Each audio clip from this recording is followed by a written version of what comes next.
हाँ तो friends, biology का जो सीरीज हमारा चल रहा है उसका 2 पार्ट ऑलरेडी हमने बात किया हुआ है, डिस्कस किया हुआ है। आज हम बात करेंगे टॉपिक नंबर 3, यानी देखेंगे वर्गीकी, टैक्सोनॉमी के बारे में डिस्कस करने वाले हैं।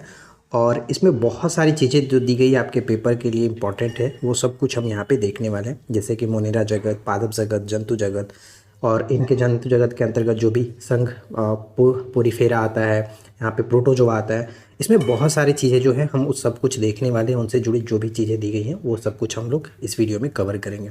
तो वीडियो के साथ आप आखिरी तक बने रहिए। और अगर आपने इससे पहले के वीडियो को नहीं देखा है तो देख लीजिए, चैनल को सब्सक्राइब कर लीजिए ताकि आने वाली वीडियो की नोटिफिकेशन आपको मिलती रहे। तो चलिए इस वीडियो को शुरू करते हैं। तो सबसे पहले स्टार्ट करते हैं, वर्गीकी किसे कहते हैं। तो जीव विज्ञान की वह शाखा जिसके अंतर्गत जीव जातियों को उनकी समानताओं और असमानताओं के आधार पर छोटे बड़े समूहों में बांटा जाता है, उन्हें वर्गीकी कहा जाता है। फादर ऑफ टैक्सोनॉमी यानी वर्गीकी का पितामह किसे कहते हैं, तो कैरोलस लिनियस को जाना जाता है। ये सबसे महत्वपूर्ण प्रश्न रहेगा, इसे याद रखिएगा। किसने सर्वप्रथम संपूर्ण जीवधारियों को 2 जगत यानी पादप जगत और जंतु जगत में विभाजित किया था, तो कैरोलस लिनियस ने संपूर्ण जीवधारियों को 2 भागों में 2 जगतों में विभाजित किया था, पादप जगत, जंतु जगत। द्विपद नामकरण पद्धति की स्थापना इन्होंने ही किया, कैरोलस लिनियस ने ही द्विपद नामकरण पद्धति। द्विनाम पद्धति में प्रत्येक जीवधारी का नाम लैटिन भाषा के कितने शब्दों से मिलकर के बनता है, 2। पहला वंश और दूसरा जो है जाति। पहला वंश और दूसरा जाति। वर्गीकरण यानी वैज्ञानिक वर्गीकरण में वर्गीकरण की मूल इकाई क्या होती है, जाति मूल इकाई होती है। लिनियस द्वारा प्राणी वर्गीकरण का आरोही क्रम में व्यवस्थित पदानुक्रम कौन सा होगा। ये प्रश्न कई बार पेपर में पूछा गया, तो इसे ध्यान रखिएगा। सबसे पहले जगत, संघ, वर्ग, गण, कुल, वंश, जाति, ये क्रम होता है। इन क्रम को आप ध्यान में रखेंगे, ठीक है। नेक्स्ट है कि वर्गीकरण के विभिन्न पदानुक्रमों में किस समूह में अधिकतम लक्षण वाले जीवों की संख्या सर्वाधिक होती है, तो जगत यानी किंगडम में, ठीक है, किंगडम में। नेक्स्ट प्रश्न आता है कि सिस्टेमा नेचुरे पुस्तक किसके द्वारा लिखी गई है। मोस्ट इंपॉर्टेंट है, सिस्टेमा नेचुरे पुस्तक कैरोलस लिनियस के द्वारा लिखी गई है, याद रखना है। कैवेलियर स्मिथ ने जीवों को कितने जगत में वर्गीकृत किया था, तो कैवेलियर स्मिथ जो है वो 6 जीवों को 6 जगत में वर्गीकरण किया। ऊपर हम लोग कैरोलस लिनियस के बारे में देखें तो उन्होंने 2 संपूर्ण जीवधारियों को 2 भागों में बांटा था, और यहाँ पे कैवेलियर स्मिथ जो है 6 भागों में बांटते हैं। आगे देखेंगे तो जीव जगत का 5 वर्गों में वर्गीकरण, 5 वर्गों में वर्गीकरण किया गया व्हिटेकर के द्वारा। ये ध्यान रखिएगा, 1969 में व्हिटेकर ने 5 जगत वर्गीकरण का सिद्धांत भी दिया था, ये इंपॉर्टेंट रहेगा। 5 जगत प्रणाली में वर्गीकरण का मुख्य आधार क्या है, पोषण। ये भी याद रखिएगा, 5 जगत प्रणाली में वर्गीकरण का मुख्य आधार पोषण होता है। व्हिटेकर के द्वारा जो वर्गीकरण की 5 जगत जो डिवाइड की गई वो आप देख सकते हैं, मोनेरा, प्रोटिस्टा, कवक, पादप, जंतु। और यही हम बात करते हैं, डिस्कस करते हैं हमेशा। तो ये 5 के बारे में जानना बहुत ज़रूरी है, तो ध्यान से आगे की तरफ बढ़ते हैं। तो सबसे पहले बात करते हैं मोनेरा जगत। मोनेरा जगत में कौन से जीव शामिल किए जाते हैं, तो इसमें जीवाणु, साइनोबैक्टीरिया और आर्कीबैक्टीरिया इसमें शामिल होते हैं। यानी एक कोशिकीय प्रोकैरियोटिक जीव होते हैं, एक कोशिकीय प्रोकैरियोटिक जीव मोनेरा जगत के अंतर्गत आते हैं।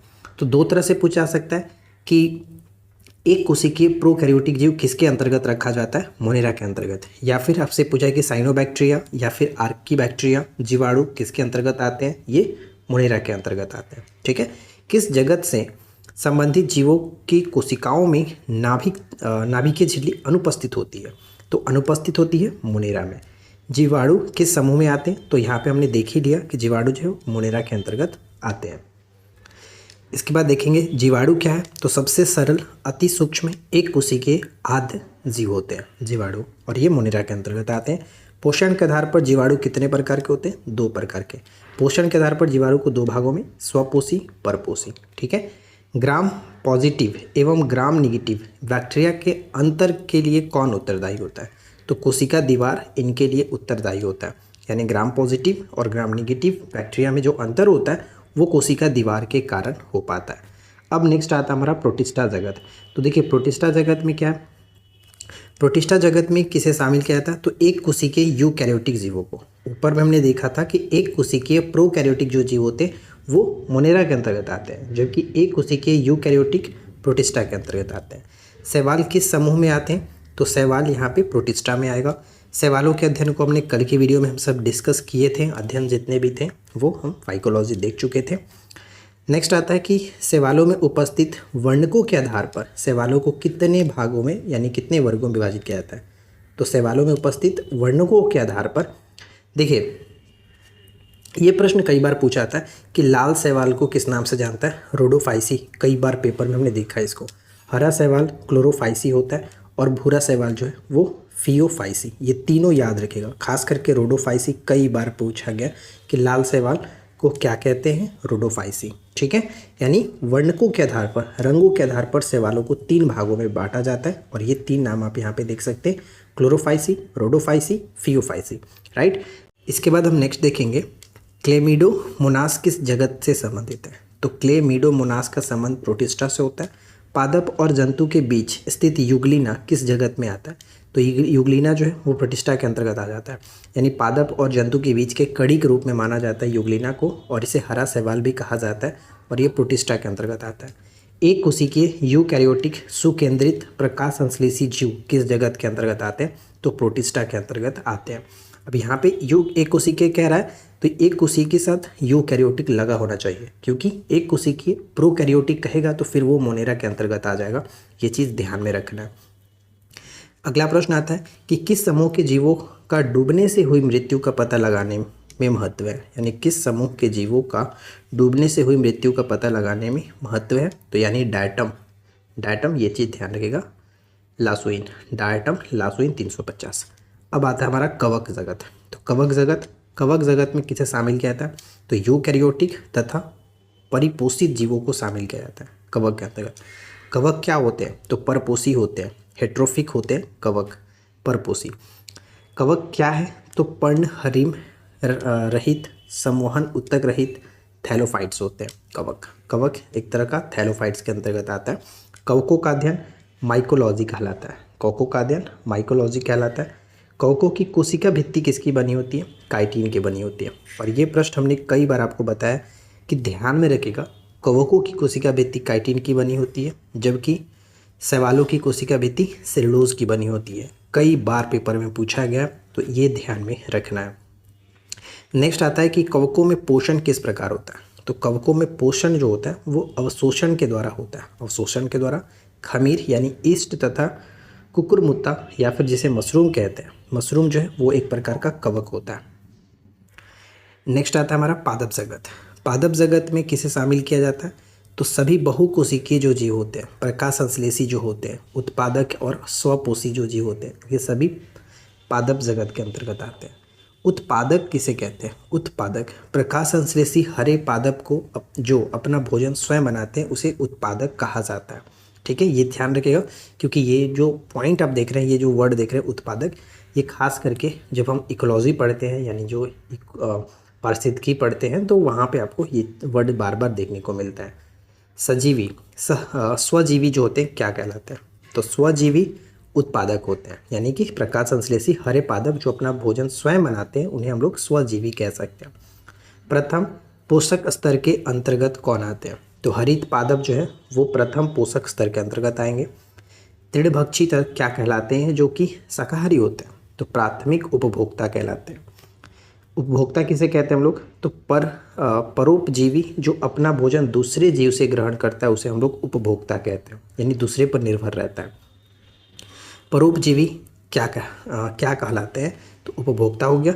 अपघटक या फिर विबंधक किसे कहते हैं। तो अपघटक यानी मृतोपजीवी जो अपना भोजन भोज्य पदार्थ मृत जीवों से ग्रहण करते हैं उसे हम लोग मृतोपजीवी कहते हैं।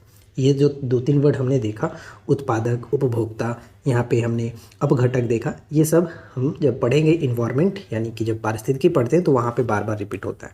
मृतोपजीवी क्या होते हैं, तो विबंधक होते हैं। लेग हीमोग्लोबिन किस में पाई जाती है।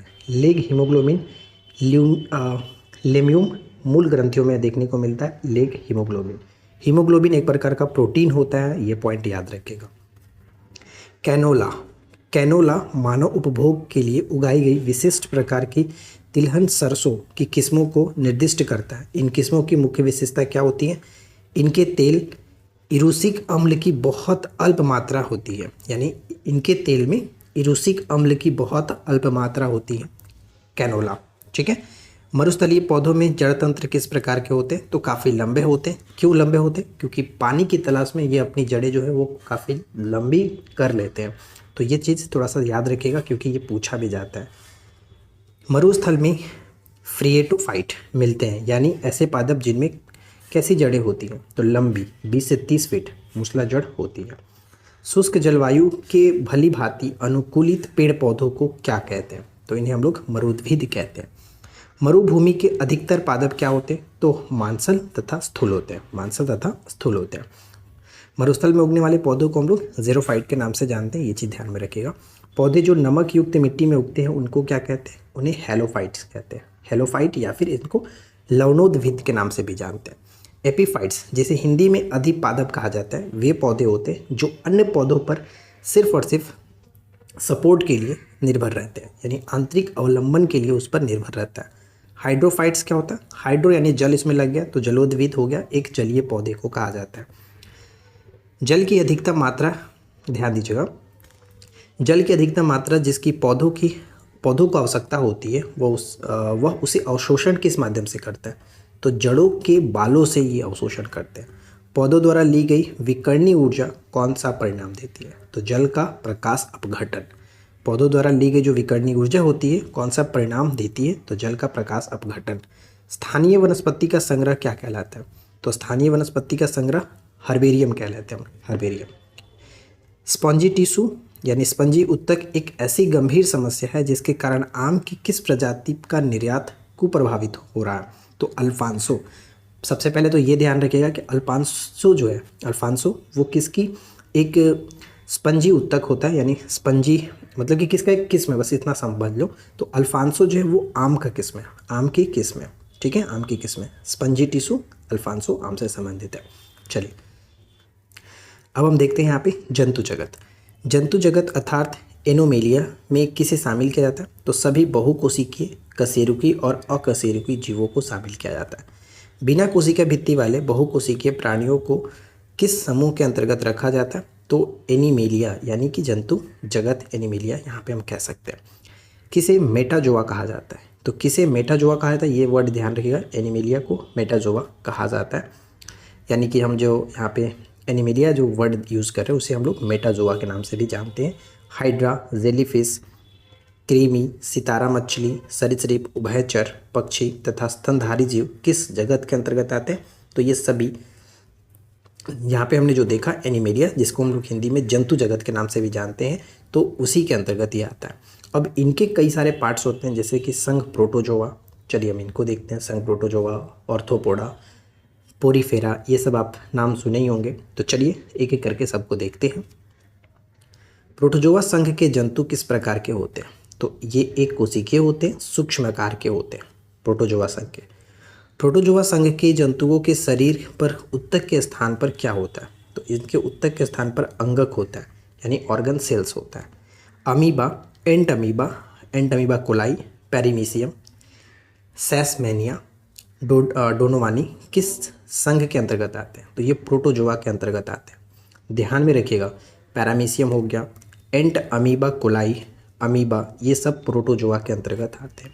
ठीक है। प्रोटोजोआ संघ के जंतुओं में प्रजनन किस प्रकार होता है? प्रोटोजोआ संघ के जंतुओं में जो प्रजनन होता है लैंगिक तथा अलैंगिक दोनों होता है। लैंगिक तथा अलैंगिक दोनों होता है। प्रायः सभी एक कोशिकीय जीव किस विधि द्वारा जनन करते हैं? तो अलैंगिक विधि द्वारा जनन करते हैं। किसमें द्विविखंडन द्वारा प्रजनन होता है? तो अमीबा में जो प्रजनन होता है वो द्विखंडन विधि के द्वारा होता है। एक कोशिका के दो समान संतति कोशिकाओं में विभाजन को क्या कहते हैं? यानी जो दो समान संतति कोशिकाओं में टूटना, विभाजन होना द्विखंडन कहलाता है। ठीक है। कौन सा रोग अमीबियासिस के कारण होता है? तो कौन सा रोग अमीबियासिस के कारण होता है? तो पेचिस जो होता है, पेचिस अमीबियासिस के कारण होता है, इसे याद रखेंगे। पायरिया नामक रोग किस कारण होता है? तो पायरिया जो होता है ये सब प्रोटोजोआ के कारण होने वाले रोग हैं। तो एंटअमीबा नाम थोड़ा सा अटपटा है, ध्यान रखने की ज़रूरत नहीं है। पूछा जाएगा तो पायरिया किसके कारण होता है? तो प्रोटोजोआ के कारण होता है, बस इतना याद रखो।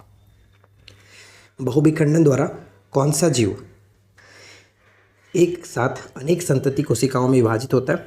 तो प्लाज्मोडियम जो है, प्लाज्मोडियम जो मलेरिया बुखार होता है प्लाज्मोडियम के कारण ही होता है, प्लाज्मोडियम प्रोटोजोआ कारण।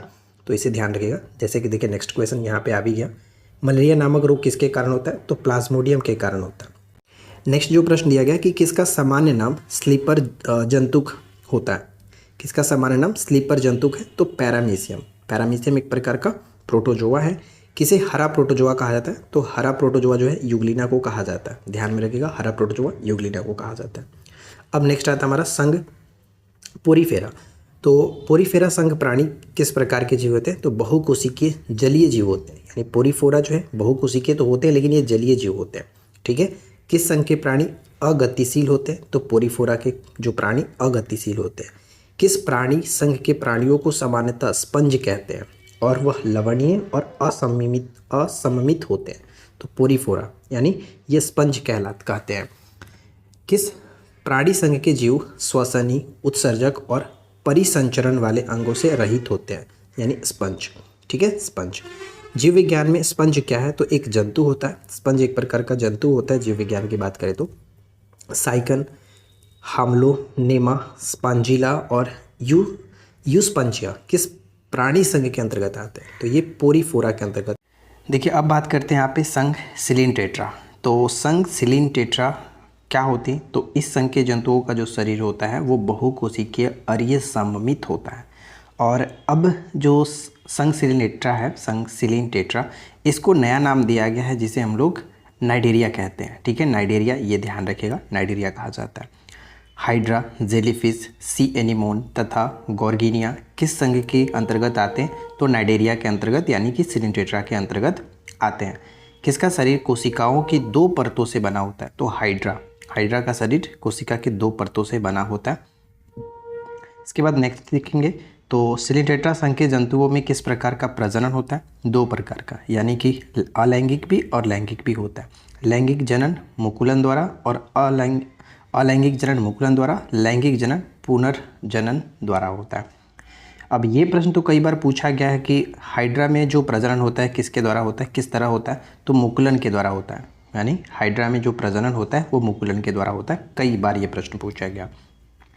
हाइड्रा, स्टारफिश, प्लेनेरिया किसके द्वारा उत्पन्न होते हैं, तो पुनर्जनन से उत्पन्न होते हैं, यानी कि लैंगिक जनन के पुनर्जनन से ये उत्पन्न होते हैं।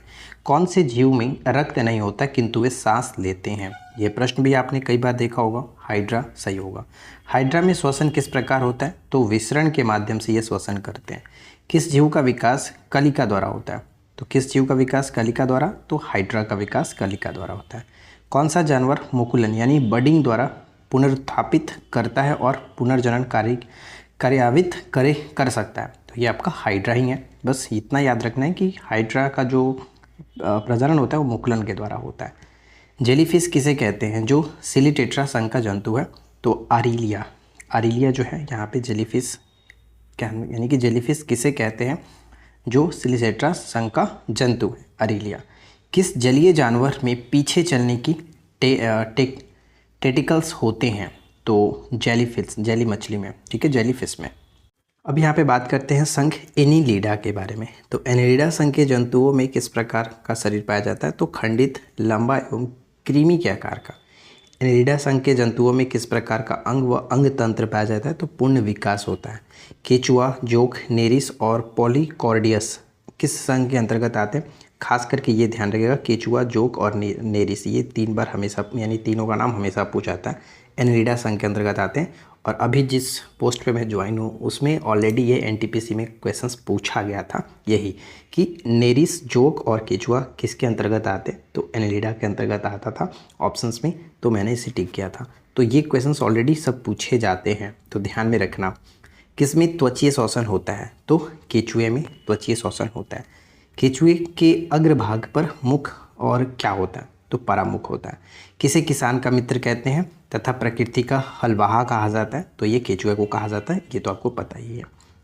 एक परिपक्व कृमि में एक चौड़ी ग्रंथिल गोलाकार पट्टी 14 से 16 खंड को घेरे रहती है, उसे कहते हैं हम लोग पर्याणिक। ठीक है, पर्याणिक कहा जाता है।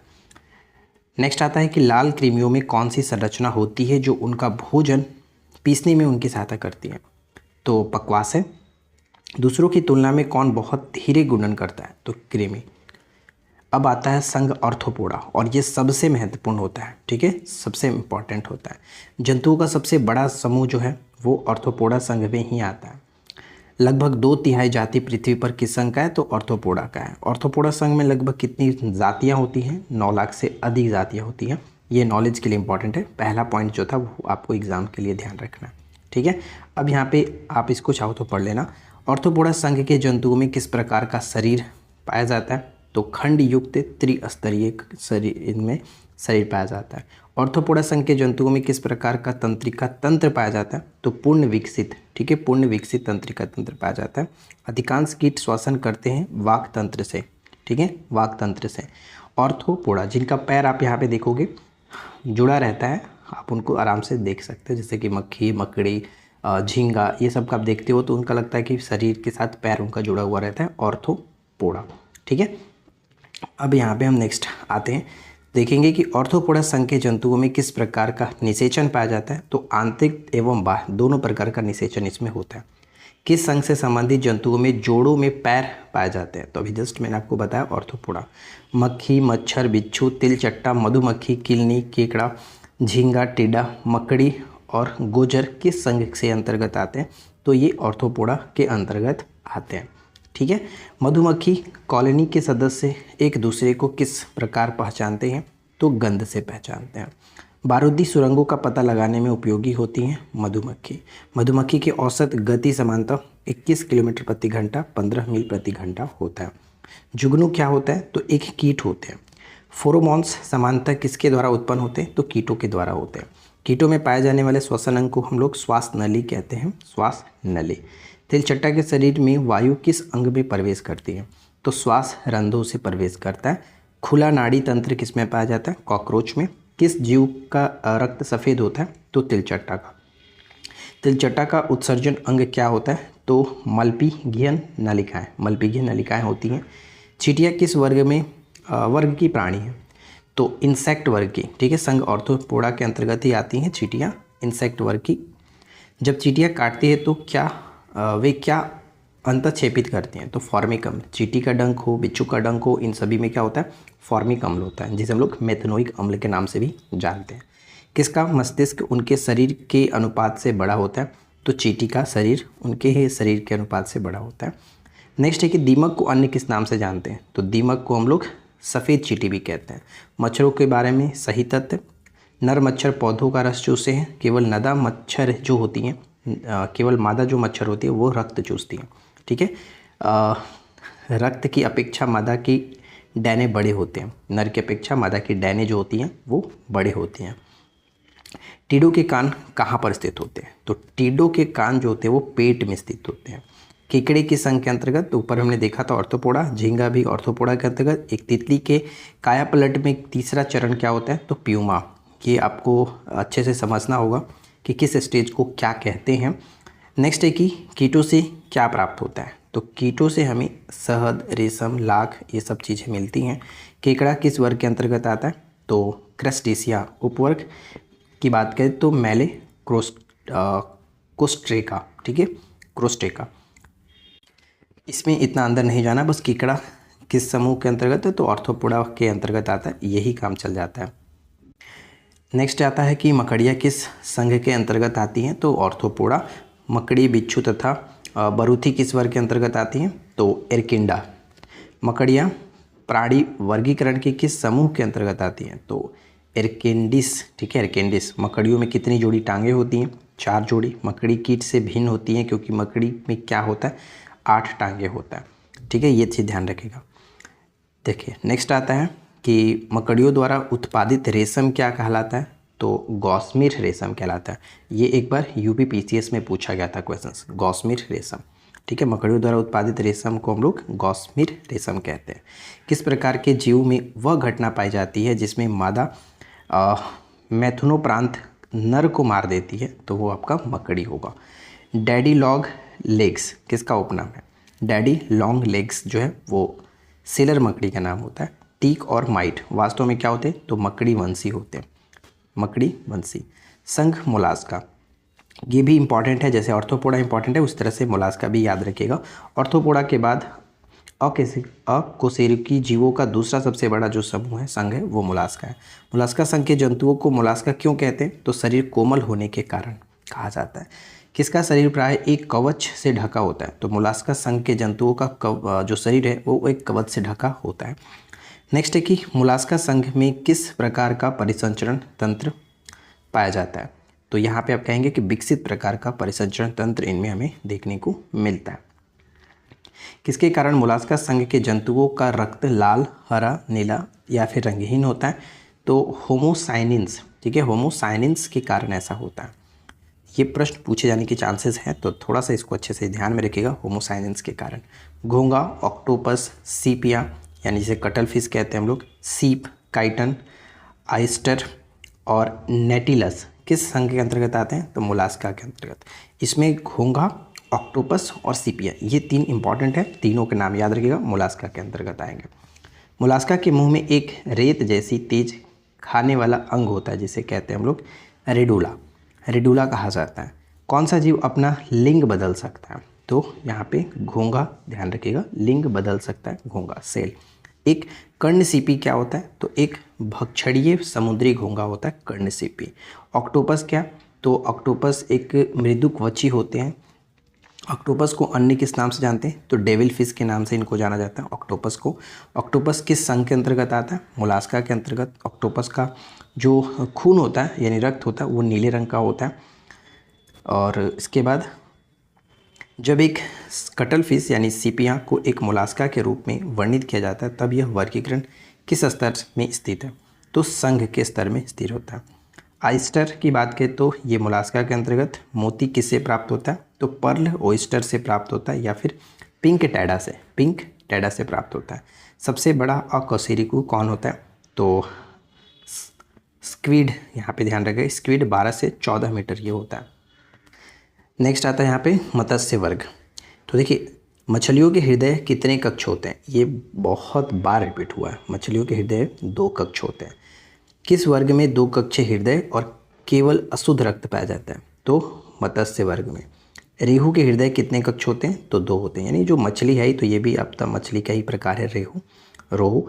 कौन श्वसन क्रिया के लिए कोलम गलफड़े द्वारा जल में विलीन ऑक्सीजन का उपयोग करती है? तो मत्स्य वर्ग। मछलियों में श्वसन किसके द्वारा होता है? तो गलफड़ों के द्वारा होता है। नेक्स्ट क्या है कि कौन असमतापी होते हैं और अंडे देते हैं? तो मत्स्य वर्ग। किसका शरीर धारा रेखित होता है और बाह्य सल्क पाए जाते हैं? तो मत्स्य वर्ग में टॉर्पीडो, शार्क, रोहू, हिपोकैम्पस, डॉग फिश तथा कैट फिश किस वर्ग के अंतर्गत आते हैं? मत्स्य वर्ग के अंतर्गत। सबसे जहरीली मछली कौन सी है? तो यहाँ पे ध्यान रखिएगा, पफर मछली जो है सबसे जहरीली मछली मानी जाती है, पफर मछली। जमी हुई झील के अंदर मछलियाँ कैसे जीवित रह पाती हैं? ये प्रश्न भी आपने कई बार देखा होगा, क्योंकि तलों के निकट पानी नहीं जमता है, ये आपको पता ही है। जल से बाहर निकाल देने पर मछलियाँ क्यों मर जाती हैं? क्योंकि वे श्वास नहीं ले पाती हैं। शार्क मछली में कितनी हड्डियाँ होती हैं? उनमें हड्डी नहीं होता, वो उनका शरीर पूरा का पूरा उपास्थि से बना होता है, ये पॉइंट याद रखिएगा। कार्टिलेज का बना होता है उपास्थि, ठीक है। मछली में कोई भी हड्डी नहीं होता है। आप ऐसे समझो कि जिस तरह से हमारा नाक है उस तरह से जैसे हमारा कान है, तो ये सब जो चीज़ें होती है उपास्थि बहुत लचीला होता है, इनका भी शरीर इस तरह से होता है।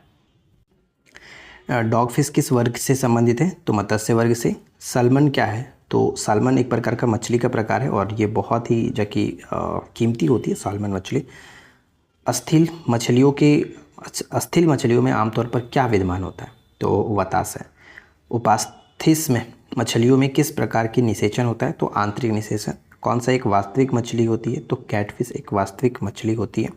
समुद्री घोड़ा सी हॉर्स या फिर अश्वमीन किसे कहते हैं हम लोग? तो हिपोकैम्पस को कहा जाता है।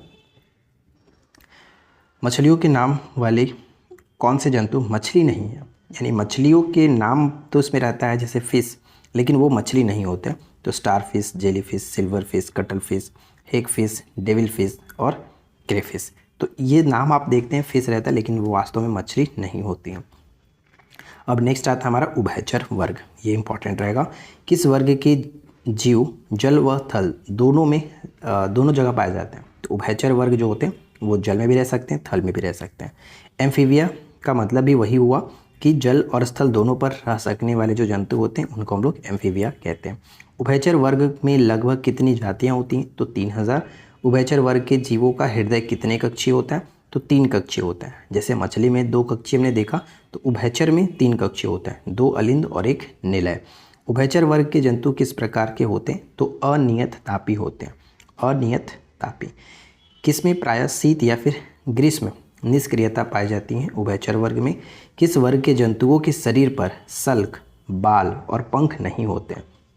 उभयचर वर्ग में मेढक, दादुर, सेलामैडर, प्रोटियस तथा हाइला यानी कि वृक्ष मेढक किस वर्ग के अंतर्गत आता है? तो उभयचर वर्ग के अंतर्गत। मेढक के बारे में आप समझ लो, पानी में भी रहता है, बाहर में भी रहता है, तो ये आप थोड़ा सा ध्यान रखना। किसमें बिना पंखों की ग्रंथि वाली त्वचा होती है?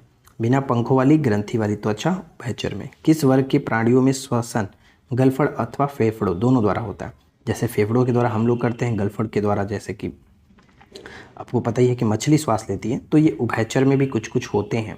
ठीक है, अब ऐसा नहीं कि मछली को हम लोग उभयचर के रूप में रख देंगे, तो वो चीज़ नहीं है यहाँ पे, तो बस थोड़ा सा समझना है। ठीक है, उभयचर में क्या होता है कि दोनों तरफ से होते हैं, गलफड़ से भी सांस लेते हैं, फेफड़ों से के द्वारा भी सांस लिया जाता है। उभयचर में किस प्रकार का निषेचन होता है? तो बाह्य निषेचन होता है। उभयचरों में बाह्य निषेचन ही होता है। नेक्स्ट आता है कि किस प्रक्रिया द्वारा टेडपोल एक वयस्क मेढक में विकसित होता है? तो कयांतरण के द्वारा, मेटामॉर्फोसिस जिसे हम जानते हैं, कयांतरण के द्वारा। मेढक के कयांतरण में क्या होता है? तो आंत छोटी होती है। कौन सी जीव अपनी त्वचा से सांस लेता है? तो मेढक अपनी त्वचा से सांस लेता है। मेढक कोल्ड ब्लड एनिमल है, सही है।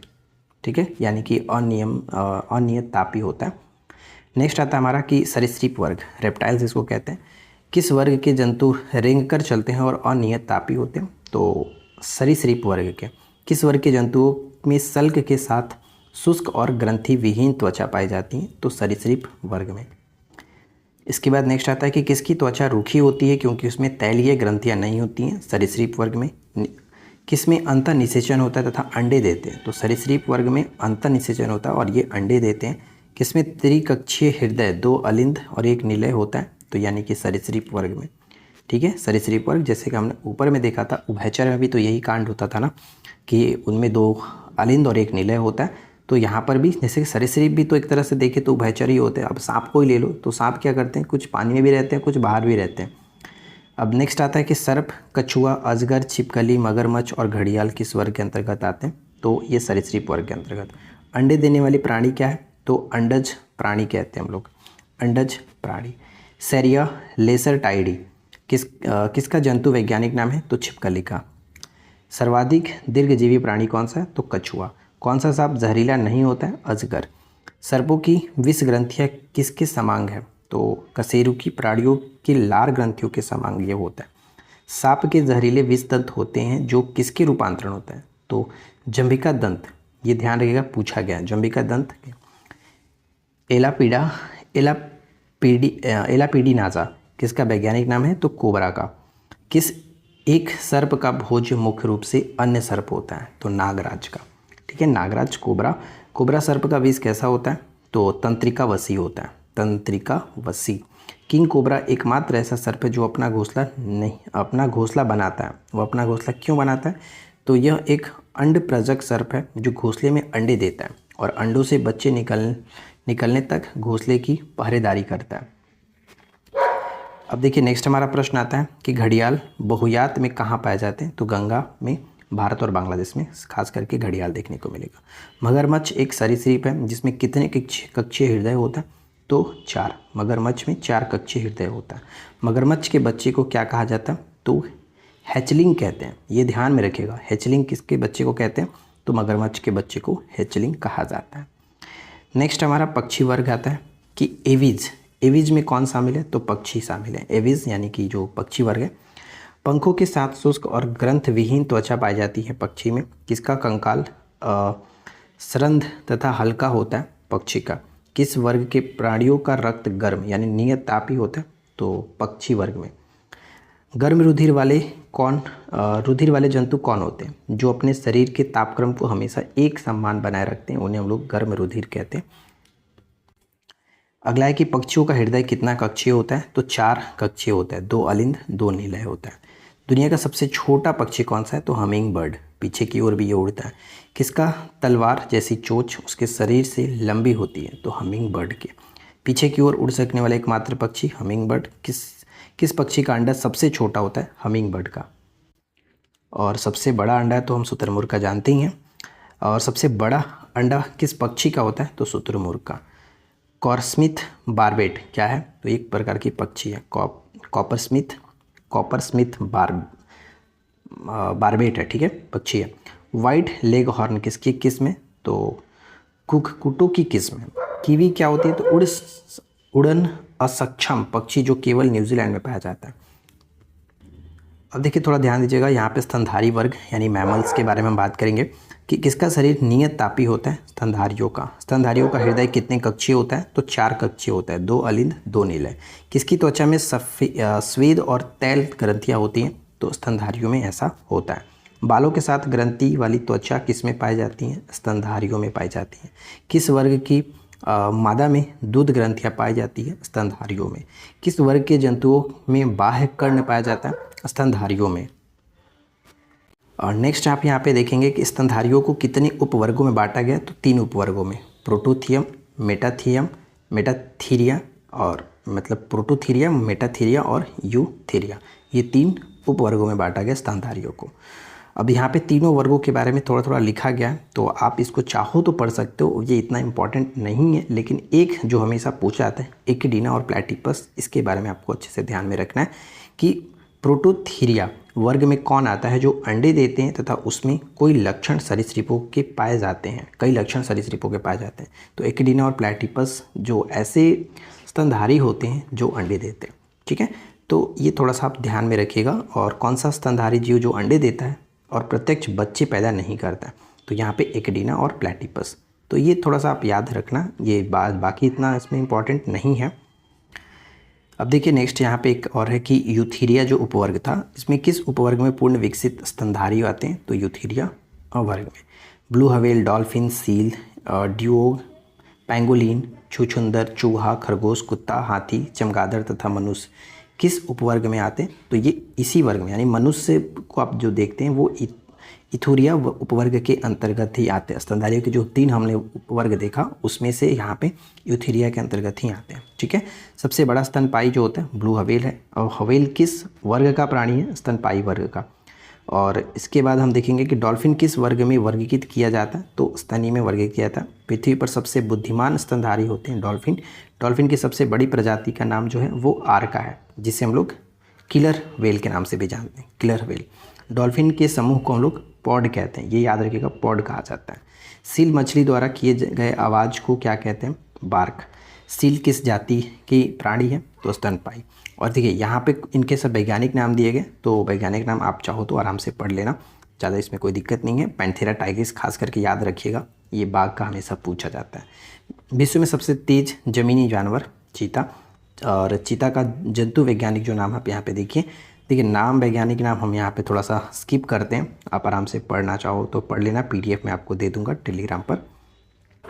और इसके बाद देखिए एक नेक्स्ट आता है कि एक बाघ और एक बंदर के बीच कौन सी बात अलग है, तो इनका क्रम। यानी एक बाघ और एक बंदर के बीच कौन सी बात अलग है, तो क्रम। पशुओं की छोटी आंत किसकी सबसे छोटी होती है, तो पशुओं में सबसे छोटी आंत शेर की सबसे छोटी होती है। और कौन सा प्राणी पराध्वनि उत्पन्न कर सकता है, तो पोरपोइसिस जो है ये एक प्रकार का प्राणी होता है जो कि पराध्वनि उत्पन्न करता है। और जनरली हम जानते हैं कि पराध्वनि जो तरंगे होती है वो जनरली हम लोग नहीं सुन पाते हैं, क्योंकि हम लोग सिर्फ सर्व तरंगों को ही सुन सकते हैं 20 हर्ट्ज से 20,000 हर्ट्ज के बीच, जबकि परासावनिक जो तरंगे होती है वो 20,000 हर्ट्ज से ज़्यादा होती हैं। कौन सी प्राणी उड़ने वाला स्तनपाई होता है, तो चमगादड़। ये बहुत बार रिपीट होता रहता है। उड़ने वाले जीवों में कौन पक्षी वर्ग में नहीं आता है, तो ये चमगादड़ पक्षी वर्ग के अंतर्गत नहीं आता है। नेक्स्ट है कि भारत की जंगली जीवन के संदर्भ में उड़न लोमड़ी क्या है, तो एक चमगादड़। उड़न लोमड़ी चमगादड़, यानी भारत के जंगली जीवन के संदर्भ में उड़न लोमड़ी को यहाँ पे एक चमगादड़ के रूप में जाना जाता था। समुद्री गाय और समुद्री सिंह किस वर्ग के अंतर्गत है, तो स्तनधारी अंतर्गत। अंगोरा ऊन निकाला जाता है खरगोश से। प्रायः जो भालू गलियों में तमाशा दिखाता है वो क्या होता है, तो रीछ होता है, ठीक है, रीछ। पांडा भी उसी कुल का है जिसका कुल है भालू। कुत्ता किस प्रकार का जानवर होता है, तो मांसाहारी जानवर होता है। श्वास उपजातियों में कौन भौंकने में असमर्थ होती है, डींगा, बंसेजी श्वास। नेक्स्ट है कि नीलगाय किस कुल के अंतर्गत आती हैं, तो हिरन कुल के अंतर्गत आती हैं। किस जंतु में खुर नहीं होते हैं, तो गिद्दड़ जो होते हैं, कुत्ते के परिवार के गिद्दड़, तो उनमें खुर नहीं होता है। और किन जंतुओं में खुर पाए जाते हैं, तो हिरन, घोड़ा, जेब्रा, इन सभी में खुर आप देख पाते हैं। कौन सा जानवर ठोस मूत्र उत्सर्जित करता है, तो कंगारू चूहा जो है वो ठोस मूत्र उत्सर्जित करता है। अब इसके बाद ऊँट अपने कुब्बड़ का उपयोग किस काम के लिए करता है, तो वसा के संग्रह के लिए वो कुब्बड़ का इस्तेमाल करते हैं। और कौन से प्राणी अपनी आंत में जल का संग्रह करते हैं, तो ऊँट, ठीक है। बाकी देखिए इसमें उतना कुछ खासकर इम्पॉर्टेंट वाली चीज़ें नहीं है, तो हम थोड़ा सा स्किप करते हुए बाकी जो चीज़ें देख लेते हैं। और यहाँ पे आप आराम से इसको एक एक करके पढ़ना चाहो तो पढ़ लीजिएगा, ज़्यादा इसमें कोई प्रॉब्लम वाली बात नहीं है। चलिए, ज़्यादा भी इसमें है ही नहीं कुछ।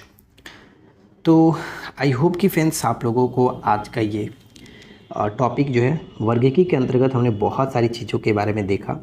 अगर आपने वीडियो को यहाँ तक कंप्लीट किया है तो आप जय श्री राम ज़रूर लिख करके जाना, तभी हमको पता चलेगा कि आप यहाँ तक वीडियो को कंप्लीट किए हो, ठीक है। वीडियो अगर आपको अच्छा लगा हो तो प्लीज़ वीडियो को लाइक एंड शेयर कर देना। चैनल पे पहली बार है, सब्सक्राइब करके नोटिफिकेशन बेल आइकन को ऑल पे सेट कर लीजिए। और रही बात इसकी पीडीएफ की, तो ये पीडीएफ मैं आपको टेलीग्राम पर डाल दूंगा, तो आप वहाँ से डाउनलोड करना चाहो तो कर सकते हो आराम से, ठीक है। तो हम लोग मिलते हैं इसके नेक्स्ट वीडियो में नए टॉपिक के साथ। Thanks for watching, keep learning, have a good day.